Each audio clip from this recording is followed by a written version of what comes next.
உண்மை செய்திகளை உங்கள் வீட்டின் வரவேற்பறைக்க கொண்டு வரும் நியூஸ் 7 தமிழ் செய்திகளுக்காக மனோஜ். நாளை கொண்டாடப்படும் திமுக தலைவர் கருணாநிதியின் 94வது பிறந்தநாள் மற்றும் வைர விழாவில் காங்கிரஸ் துணைத் தலைவர் ராகுல் காந்தி, பீகார் முதலமைச்சர் நிதிஷ்குமார், மார்க்சிஸ்ட் கட்சியின் தேசிய பொதுச் செயலாளர் சீதாராம் யெச்சூரி உள்ளிட்ட தேசிய தலைவர்கள் பங்கேற்க உள்ளனர். இந்த விழாவை முன்னிட்டு கருணாநிதியின் கோபாலபுரம் இல்லம் வாழை தோரணங்களால் அலங்கரிக்கப்பட்டுள்ளது. மேலும் அண்ணா அறிவாலயம், OMCA மைதானம் உள்ளிட்ட பகுதிகள் மின் விளக்குகளால் அலங்காரம் செய்யப்பட்டு விழா கோலத்தில் காட்சியளிக்கிறது. இந்த விழாவில் பங்கேற்க வருகை தரும் ராகுல் காந்திக்கு தனது இல்லத்தில் மு.க. ஸ்டாலின் தேநீர் விருந்து அளிக்க உள்ளதாக அறிவிக்கப்பட்டுள்ளது. திமுக தலைவர் கருணாநிதியின் பிறந்தநாள் விழா தேசிய அளவில் மாற்றத்தை உருவாக்கும் என தமிழக காங்கிரஸ் கமிட்டி தலைவர் திருநாவுக்கரசர் தெரிவித்திருக்கிறார். மாலையில் தான் வருகிறார். அதனால் விழாவுக்கு போகிறதுக்கு முன்னால் அவர்களுடைய குடும்பத்தினரிடத்தில் கலைஞரின் உடல்நலம் குறித்து விசாரிக்கவும், கலைஞருக்கு வாழ்த்து சொல்லவும் திரு ஸ்டாலின் அவர்களுடைய இல்லத்திற்கு சென்று அங்கு தேநீர் அருந்துகிறார். அங்கிருந்து புறப்பட்டு விழா நடைபெறுகிற OMCA திடலுக்கு செல்லுகிறார். அங்கு உரை நிகழ்த்திவிட்டு இரவு சென்னையில் தங்குகிறார். திமுக தலைவர் கருணாநிதியின் 94வது பிறந்த நாளுக்கு இணையதளம் வாயிலாக வாழ்த்துக்களை தெரிவித்தவர்களின் எண்ணிக்கை 56 லட்சத்தை கடந்திருக்கிறது. கருணாநிதியின் பிறந்த நாளுக்கு வாழ்த்து தெரிவிப்பதற்காகவே www.wishthalaivar.com என்ற இணையதளத்தை திமுக செயல் தலைவர் மு.க. ஸ்டாலின் கடந்த 30ஆம் தேதி தொடங்கி வைத்தார். தமிழகம் மட்டுமல்லாமல் உலகின் பல்வேறு நாடுகளிலிருந்தும் இந்த இணையதளம் வாயிலாக ஏராளமானோர் வாழ்த்துக்களை தெரிவித்து வருகின்றனர். கடந்த ஆண்டு 4 நாட்கள் செயல்பாட்டில் இருந்த இணையதளம் வாயிலாக 46 லட்சம் பேர் வாழ்த்துக்களை தெரிவித்தனர். இந்த ஆண்டு வாழ்த்து தெரிவித்துள்ளவர்களின் எண்ணிக்கை 54 லட்சத்தை கடந்திருக்கிறது.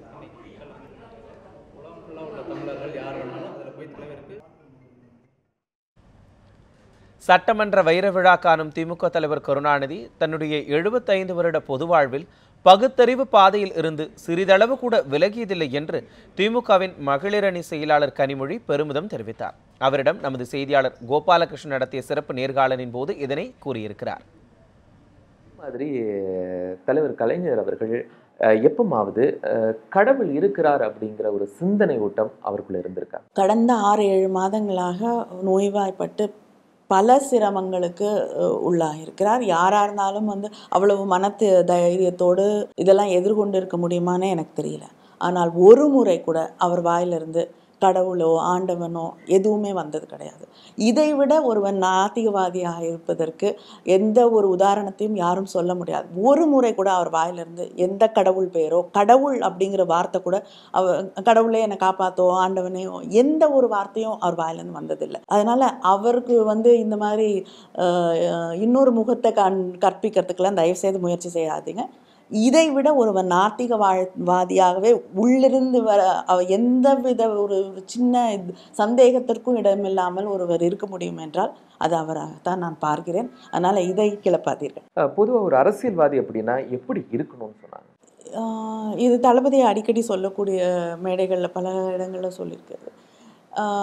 அவர் மேயராக பொறுப்பேற்று கொண்ட போது இது பதவி இல்லை, இது ஒரு பொறுப்பு அப்படின்னு சொன்னதை பல முறை சொல்லுவாங்க. அதை தான் அவர் எல்லார்கிட்டையும் எதிர்பார்த்த ஒன்று அதுதான். ஒரு அரசியல்வாதி தன்னுடைய அந்த ரெஸ்பான்சிபிலிட்டியை, பொறுப்பை உணர்ந்திருக்க வேண்டும் அப்படிங்கிறது எப்பயுமே எதிர்பார்ப்பாங்க.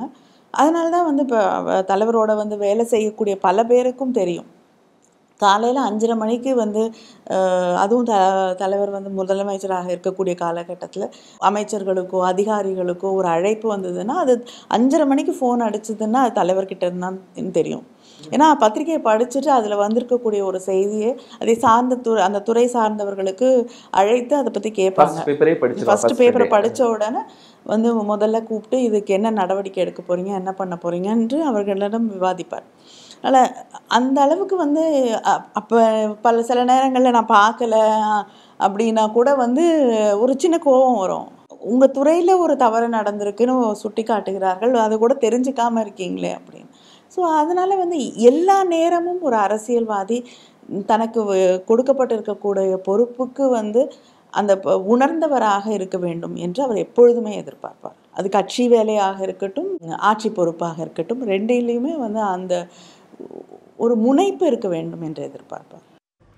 தமிழ் படங்களுக்கு 28% ஜிஎஸ்டி வரி விதிக்கப்பட்டுள்ளதற்கு நடிகர் கமலஹாசன் எதிர்ப்பு தெரிவித்திருக்கிறார்.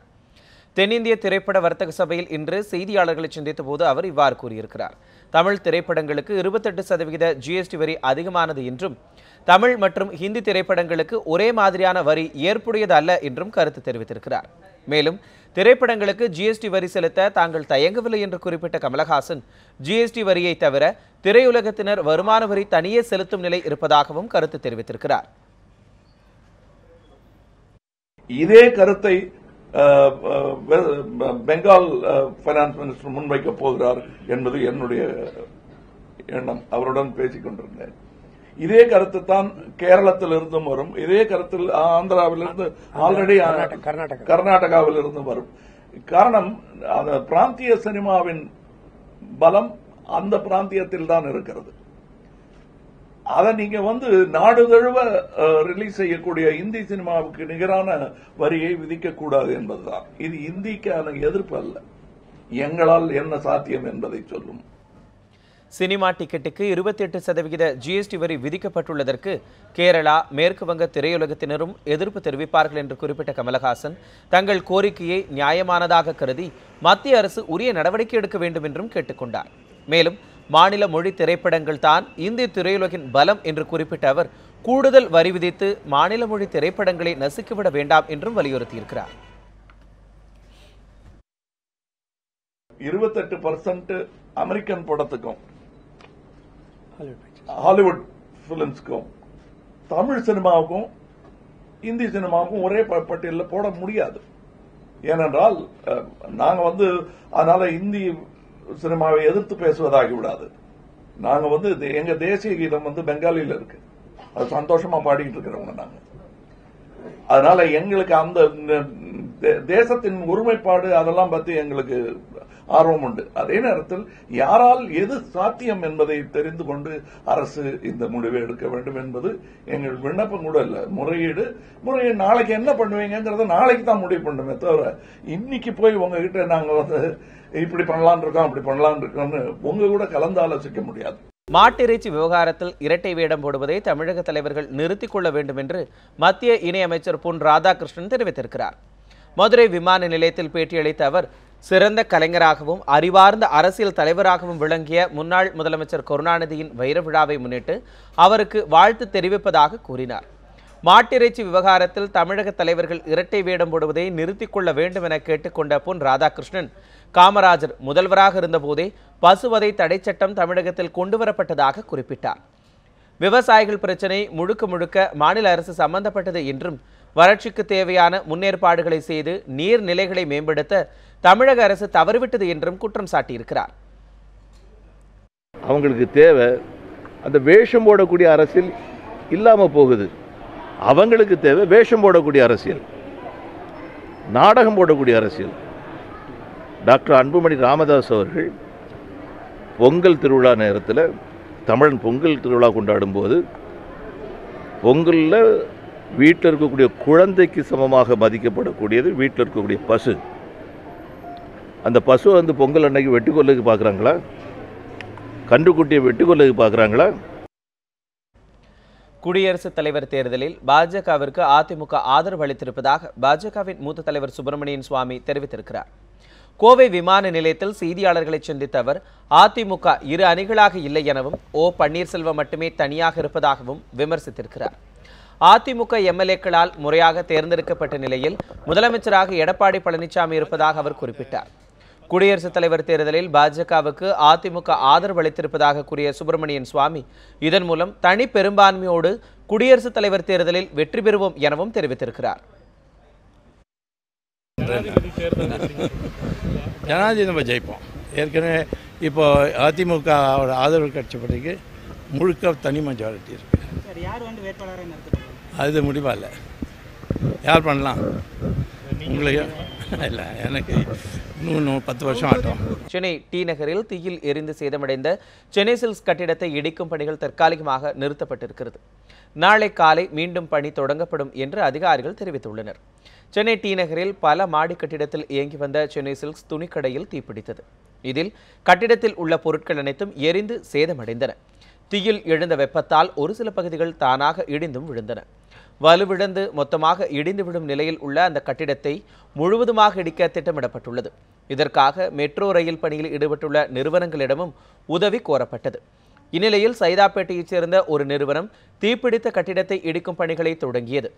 3 நாட்களுக்குள் கட்டிடம் முழுவதும் இடிக்கப்படும் என அறிவிக்கப்பட்டுள்ளது. ஏற்கனவே கட்டிடம் வலுவிழந்து இருப்பதாலும் இடிக்கும் பணியின் போது இடிபாடுகள் தெரித்து விடலாம் என்பதாலும் பொதுமக்கள் யாரும் அருகில் சென்று வேடிக்கை பார்க்க வேண்டாம் என எச்சரிக்கப்பட்டுள்ளது.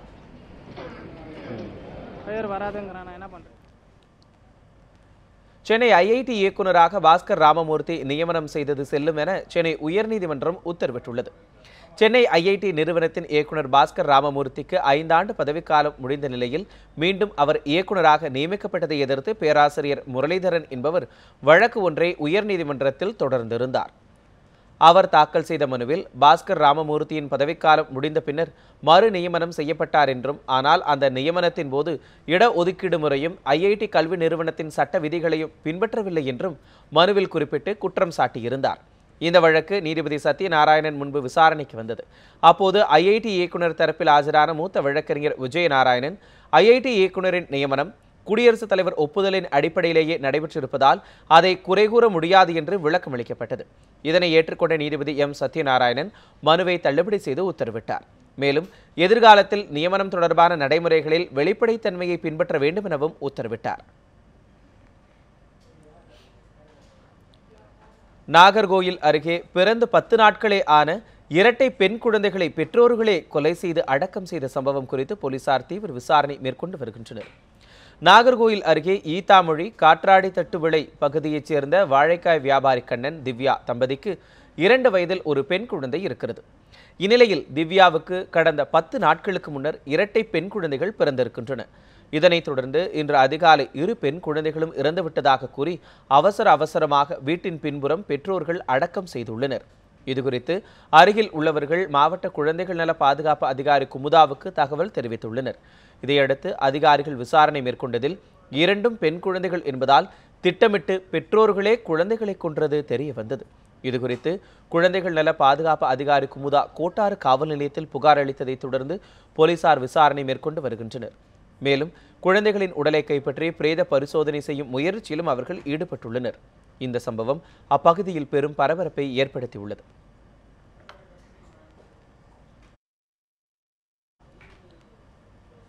திருவாரூர் அருகே ஐபோனில் இளைஞர் ஒருவர் பேசிக் கொண்டிருந்த போது போன் வெடித்து அவர் படுகாயமடைந்த சம்பவம் பரபரப்பை ஏற்படுத்தியிருக்கிறது.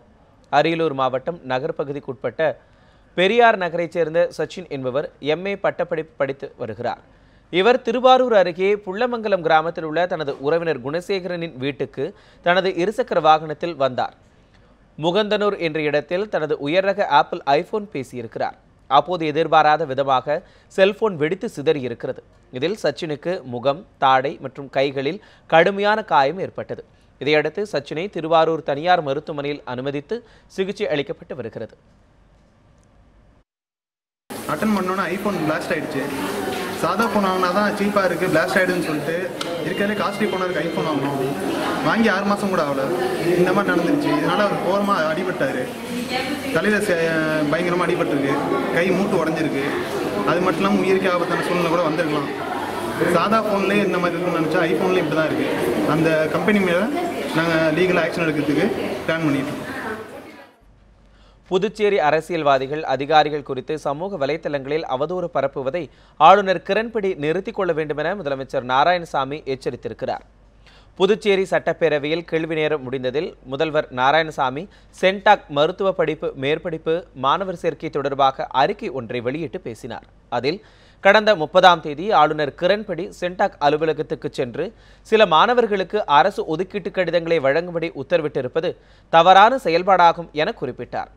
வெளிப்படையாக, நேர்மையாக ஆன்லைன் முறையில் மாணவர்களை தேர்வு செய்திருப்பதாகவும் ஆதாரமற்ற குற்றச்சாட்டுகளை ஆளுநர் தெரிவிக்கக்கூடாது எனவும் முதலமைச்சர் நாராயணசாமி கூறியிருக்கிறார். இங்கிலாந்தில் நடைபெற்று வரும் ICCயின் சாம்பியன்ஸ் கோப்பை போட்டியில் இந்தியா, பாகிஸ்தானும் ஞாயிற்றுக்கிழமை பலப்பரீட்சை நடத்த உள்ளன. இந்த நிலையில் இரு அணிகளும் பங்கேற்ற ஒருநாள் போட்டிகள் குறித்த விவரங்களை இப்போது பார்க்கலாம். இந்தியா, பாகிஸ்தான் உள்ளிட்ட இரு அணிகளும் இதுவரை 127 ஒருநாள் போட்டிகளில் பங்கேற்றுள்ளன. இதில் இந்திய அணி 51 போட்டிகளிலும் பாகிஸ்தான் 72 போட்டிகளிலும் வெற்றி பெற்றுள்ளது. இந்தியா, பாகிஸ்தான் அணிகள் பங்கேற்ற முதல் ஒருநாள் போட்டி கடந்த 1978ஆம் ஆண்டு பாகிஸ்தானில் நடைபெற்றது. இதில் 4 ரன் வித்தியாசத்தில் இந்திய அணி வெற்றி பெற்றது. 2 அணிகளும் பங்கேற்ற கடைசி ஒருநாள் போட்டி கடந்த 2015ஆம் ஆண்டு ஆஸ்திரேலியாவில் நடந்த உலகக்கோப்பை போட்டியில் நடைபெற்றது. இதில் 76 ரன்கள் வித்தியாசத்தில் இந்திய அணி வெற்றி பெற்றது. அதிக ரன்கள் எடுத்தவர்களின் வரிசையில் சச்சின் டெண்டுல்கர் 69 போட்டிகளில் விளையாடி 2526 ரன்கள் எடுத்துள்ளார். இன்சமாம் உல் ஹக் 67 போட்டிகளில் விளையாடி 2403 ரன்கள் எடுத்துள்ளார். இந்தியா, பாகிஸ்தான் அணிகளுக்கு இடையிலான ஒருநாள் போட்டிகளில் அதிகபட்சமாக 1997ஆம் ஆண்டு சென்னையில் நடந்த போட்டியில் சையத் அன்வர் 194 ரன்கள் எடுத்திருந்தார். 2012ஆம் ஆண்டு வங்கதேசத்தில் நடைபெற்ற போட்டியில் விராட் கோலி 183 ரன்கள் எடுத்தார். இதுவரை சச்சின் டெண்டுல்கர் 5 சதங்களும் சல்மான் பட் 5 சதங்களும் எடுத்துள்ளனர். 2005ஆம் ஆண்டு கான்பூரில் நடந்த போட்டியில் 45 பந்துகளில் சாகித் அஃப்ரிடி சதமடித்தார். இதுவரை 48 போட்டிகளில் விளையாடி வாசிம் அக்ரம் 60 விக்கெட்டுகள் எடுத்துள்ளார். அதிகபட்சமாக 34 போட்டிகளில் விளையாடிய அனில் கும்ப்ளே இந்தியா சார்பில் 54 விக்கெட்டுகள் எடுத்திருந்தார். முகமது அசாருதீன் 44 கேட்ச்களும் ஷாகித் அஃப்ரிடி 30 கேட்ச்களும் எடுத்துள்ளனர். இத்துடன் நியூஸ் 7 தமிழில் இரவு 8 மணி செய்திகள் நிறைவடைகிறது. தொடர்ந்து புதிய செய்திகளை புதிய கோணங்களுக்கான நியூஸ் 7 தொலைக்காட்சி பாருங்கள்.